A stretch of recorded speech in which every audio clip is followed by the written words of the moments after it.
students, welcome to my channel Digital Students. So today in this video I am going to explain you barriers या limitation of effective communication. तो effective communication में कौन कौन सी limitation आ सकती है, चलो वो पढ़ते हैं. Communication is a human activity. Communication जो है ह्यूमन एक्टिविटी है, एक ह्यूमन दूसरे ह्यूमन से करता है. So human limitation such as affection, mistakes, estimation, misunderstanding, distrust, fear etcetera come to barriers to it. मतलब अगर ह्यूमन एक ह्यूमन दूसरे ह्यूमन से कर रहा है तो यहाँ पे बहुत सारी मिस्टेक्स, मिसअंडरस्टैंडिंग, अफेक्शन, बहुत सारी बातें हैं जो लिमिटेशंस हैं.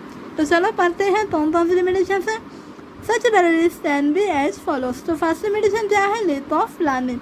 लेक ऑफ प्लानिंग मतलब कि सेंडर जो है अगर उसने अच्छे से प्लानिंग नहीं की कि मुझे सामने वाले को क्या क्या बोलना है और ऐसे ही कुछ भी बोल दिया डिसऑर्डर में, ऑर्डर के हिसाब से नहीं, तो रिसीवर तो समझ ही नहीं पाएगा कि सेंडर ने मैं तो बोला क्या.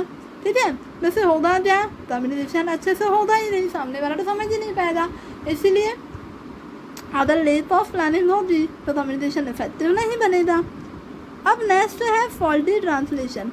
फॉल्टी ट्रांसलेशन मतलब सपोज जो टॉप लेवल के मैनेजर्स ने मिडल लेवल को जो मैसेज दिया बॉटम तक पहुंचाने के लिए, सपोज वो ऐसी लैंग्वेज में दिया है जो बॉटम लेवल के लोगों को जहाँ वर्कर्स को वो लैंग्वेज नहीं आती, तो हम मिडल लेवल के क्या करेंगे, क्या करते हैं फिर मिडल लेवल वाले जो लैंग्वेज बॉटम लेवल के वर्कर्स को आती है उस लैंग्वेज में ट्रांसलेट करते हैं. ट्रांसलेट करने के केस में बहुत बार क्या हो जाता है, जो मैसेज रियली में था उसकी मीनिंग बदल जाती है, जिससे रॉन्ग मैसेज मिलता है. ठीक है, तो ये सेकंड लिमिटेशन है फॉल्टी ट्रांसलेशन. थर्ड है अनक्लियर मैसेज.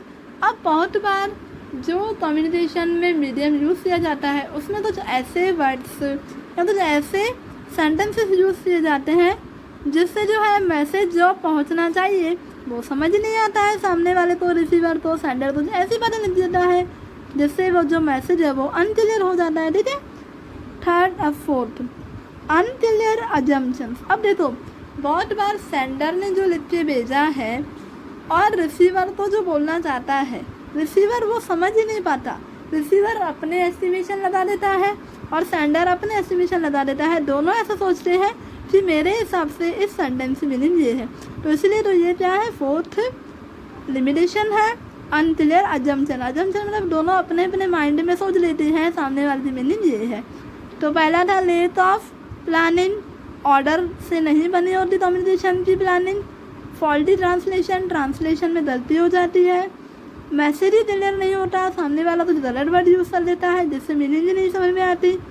अनक्लियर अजम्पशन, दोनों जो है सेंडर और रिसीवर समझ नहीं पाते हैं, अपने अपने हिसाब से जो है सोच लेते हैं सेंटेंस की मीनिंग ये है, जहाँ पे ये सी बड़ी लिमिटेशन है. अब नेक्स्ट है शॉर्टेज ऑफ टाइम. अब इसकी मीनिंग क्या है कि बहुत बार जो कम्युनिकेशन होती है जब तक सेंडर का जो मैसेज है रिसीवर तक पहुँचे तो बहुत बार टाइम कम होने की वजह से जो डिसीजन लेना होता है वो डिसीजन जल्दबाजी में ले लिया जाता है. सेंडर से मैसेज आएगा रिसीवर तक, रिसीवर पढ़ेगा, समझेगा. अब देखो अगर वहाँ पे रिसीवर को बोला जाए तो जल्दी रिप्लाई करना है तो वो मैसेज तो ध्यान से पढ़ेगा ही नहीं, उसको रिप्लाई देने की पड़ी होती है. तो इसलिए होगा क्या, शॉर्टेज ऑफ टाइम की वजह से जो मैसेज है बरोबर समझ नहीं पाता रिसीवर, जिसकी वजह से एक बड़ी लिमिटेशन है. ठीक है, नेक्स्ट है ओवरबर्डन इन कम्युनिकेशन. अब बहुत बार क्या हो जाता है, रिसीवर के पास ऑलरेडी बहुत सारे मैसेजेस होते हैं पढ़ने के लिए. सपोज मैनेजमेंट में तो जितने सारे काम होते हैं बिजनेस में, तो जिसकी वजह से क्या होता है जो बॉटम लेवल के लोग होते हैं उनको पहले से बहुत सारे कम्युनिकेशन के मैसेजेस पढ़ने होते हैं. ठीक है, किसी भी वे हो, लेटर में हो, ईमेल में हो, कुछ भी हो, वर्कर हो, एम्प्लॉय हो, जो सबॉर्डिनेट्स हैं उनको बहुत सारा पहला ही बर्डन होता है. फिर अगर न्यू जो है मैसेज मिलता है तो वो मैसेज मिलने से बर्डन और बढ़ जाता है.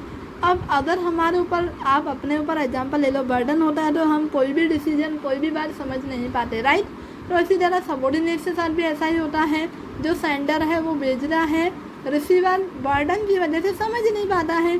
ठीक है, चाहे बॉटम टू टॉप हो या टॉप टू बॉटम, दोनों जो है अगर बर्डन होगा ना तो वो समझ ही नहीं पाते हैं, इसी वजह से जो है कम्युनिकेशन इफेक्टिव नहीं बनता। तो हो गया ओवर बर्डन वाली पॉइंट। अब है इग्नोरेंस टुवर्ड्स मैसेज। अब बहुत बार जो टॉप लेवल पे मैनेजर्स होते हैं, टॉप लेवल पे जो BOD और डायरेक्टर होते हैं, या तो बॉटम लेवल पे सबऑर्डिनेट्स, वो दोनों ही बहुत बार क्या करता है, सेंडर ने जो भेजा है तो वो जो मैसेज हो रहा है ना उसको इग्नोर कर देते हैं। वो ड्यू टू एनी रीज़न, किसी भी रीज़न से हो सकता है, पर इग्नोर करने की वजह से क्या होता है, तो कम्युनिकेशन इफेक्टिव नहीं जो है हो पाता, जिसकी वजह से आगे चलती प्रॉब्लम आती है। ठीक है, तो अगर सेंडर ने कुछ भेजा है, रिसीवर ने इग्नोर किया, तो जिससे इफेक्टिव कम्युनिकेशन नहीं बन पाता। अब नेक्स्ट है इम्प्रॉपर सिलेक्शन ऑफ मीडिया। अब बहुत बार ऐसा होता है कुछ कम्युनिकेशन के लिए कुछ स्पेसिफिक मीडिया, जैसे कि मैसेज कुछ भेजना है तो वो ओरल में भेजना है। कोई जो होते हैं ओरल में काम हो जाता है, किसी का रिटर्न में भी कोई लेटर के थ्रू काम करता है, कोई ईमेल के थ्रू, कोई जो है फैक्स मशीन के थ्रू, राइट। तो अगर स्पेसिफिक काम के लिए वही जो है मीडिया चूज़ नहीं किया, मीडियम चूज़ नहीं किया, तो उस वजह से प्रॉब्लम ये आती है कि जो कम्युनिकेशन है ना वो इफेक्टिवली हो ही नहीं पाता। ठीक है, तो ये भी एक लिमिटेशन है। Distrust and fear. Distrust and fear मतलब कि जब सबऑर्डिनेट्स कुछ भी रिपोर्ट भेज रहे हैं टॉप लेवल पे मैनेजमेंट को, तो बहुत बार मैनेजमेंट को अगर उन पर विश्वास नहीं है या डर है कि इन्होंने चीटिंग की है, तो बहुत बार तो वो रिपोर्ट तो सही समझते ही नहीं है, कम्युनिकेशन तो गलत समझते हैं। जिसकी वजह से होता क्या है, कम्युनिकेशन इफेक्टिव नहीं बन पाता, जो डिसीजंस लेने होते हैं वो नहीं लिए जाते। और बहुत बार जब तक चेक किया जाए कि जो रिपोर्ट आई है सेंडर ने हमको भेजी है, रिसीवर जब तक चेक करता है तब तक टाइम निकल जाता है, तो ऑल लॉस हो जाता है। ठीक है, तो अगर डिस्ट्रस्ट और फेयर होगा तो भी इतनी लिमिटेशन है इफेक्टिव कम्युनिकेशन के लिए। तो हमने कंप्लीट कर लिए कौन कौन सी बैरियर्स होती है, लिमिटेशन है। अगर वो लिमिटेशन होंगी तो कम्युनिकेशन इफेक्टिव नहीं बन पाएगा। तो जान लेते हैं एक बार फिर से, रिवाइज भी कर लेते हैं। Lack of learning, faulty translation, unclear message, unclear assumptions, shortage of time, overburden in communication, ignorance toward message, improper selection of media और डिस्ट्रस्ट एंड फियर। अगर इन लिमिटेशंस को ध्यान में रख के इनको जो है अच्छे से नोटिस करते, कम्युनिकेशन को इफेक्टिव बनाना है तो ध्यान करके हम कम्युनिकेशन को इफेक्टिवली बना सकते हैं। जो बिजनेस है ऑर्गेनाइजेशन होते हैं उनको इन्हीं बैरियर्स जो हैं उनको जो है ओवरकम करना होता है, जिससे वो इफेक्टिव कम्युनिकेशन कर पाए। तो यहाँ पे ये टॉपिक कंप्लीट हुआ। होप आपको अच्छे से समझ में आया है। कोई भी डाउट हो तो प्लीज़ कमेंट में ज़रूर पूछना। कैसी लगी ये वीडियो ये भी ज़रूर बताना। अगर अच्छी लगी है तो प्लीज़ लाइक और शेयर ज़रूर करना, जिससे मेरा मोटिवेशन बढ़ेगा। आप चलिए ऐसी ही चीज़ें वीडियोस बनाती रहूँगी। अगर आप मेरे चैनल डिजिटल स्टूडेंट्स पे न्यू है तो प्लीज़ सब्सक्राइब कर लो, सब्सक्राइब करो डिजिटल स्टूडेंट्स को, बेल आइकन भी प्रेस करो, साथ ही साथ ऑल को भी टिक करना, जिससे क्लास 12 GSCBT जो भी नई वीडियो आए आपका सबसे पहले पहुँचे। तो चलो मिलते हैं नेक्स्ट वीडियो में। Thank you for watching this video.